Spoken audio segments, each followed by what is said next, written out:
Shops, restaurants and pubs line the main street of the island of Ukara, with homes scattered in between. A few thousand people live here. They know each other and depend on Lake Victoria for most of their needs.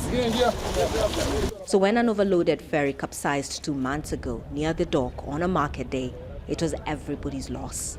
Most of the more than 200 passengers who drowned were women from the island.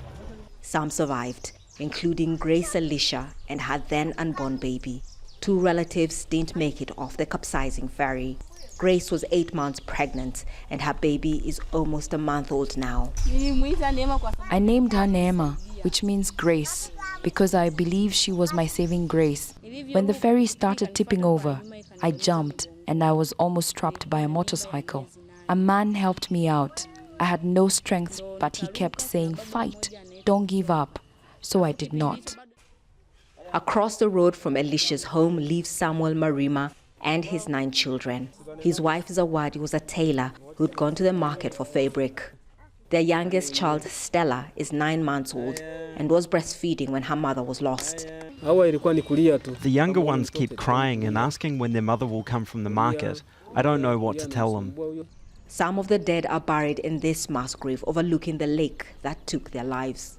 These are just 9 graves. Most of the families decided to bury their loved ones privately. In almost every homestead you'll visit here in Ukara, someone died in that ferry accident. The government formed an investigation team whose findings are yet to be made public. The police arrested some ferry workers and government staff. Money has been set aside to improve a health center, and grieving relatives have been compensated. But millions of people who live all around this lake still rely on small rickety boats and often crowded ferries, which critics say are poorly maintained.